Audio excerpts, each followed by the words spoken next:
Hi, I'm from the Australian Government, here to announce our latest plan to take a once-in-a-lifetime opportunity and flush it down the dunny. You see, the car industry is currently undergoing an epoch-defining revolution, from the combustion engine to electric vehicles, EVs. This presents a unique chance to rebuild our manufacturing industry, upskill our workforce, improve our air quality, whilst tackling the climate crisis and advancing human civilization. Of course, on realising this, we said, nah, let's instead orchestrate a fear campaign about EVs so we can score points off Labor.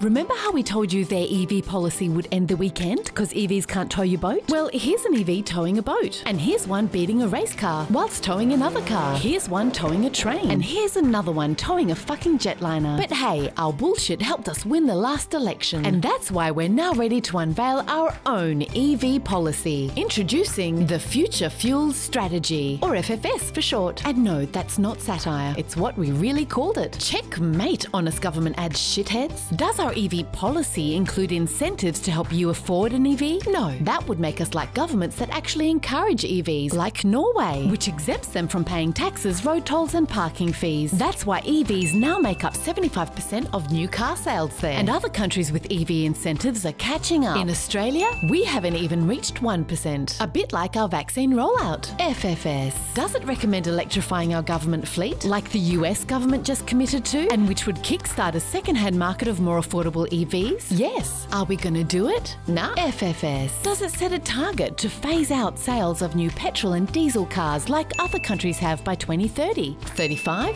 2040? Nope. That's why car companies aren't sending us their best and most affordable EV models, or opening factories here to build EVs, like the 30 new models GM has just announced. Which is why when it comes to powering choice, creating jobs and economic growth, our EV policy will ensure approximately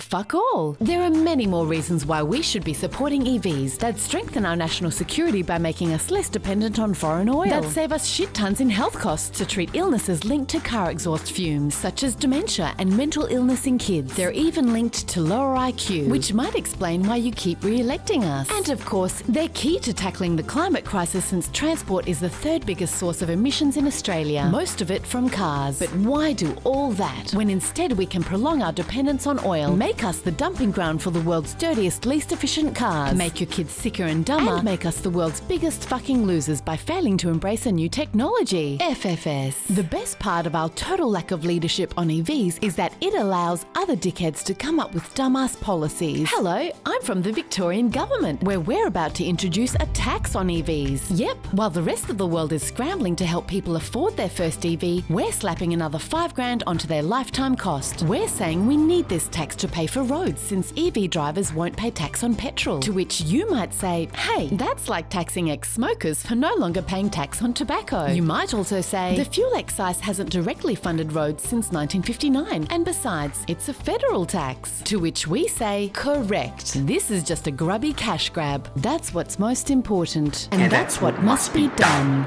Beers. Get on the beers. Hurry, we'll be voting on the EV tax soon. So unless you contact your local MP to stop this bullshit, we'll become the first government in the world to make it harder to afford an EV. Victorian Government and Australian Government. We stopped these. Authorised by the Department for Taxing Clean Air.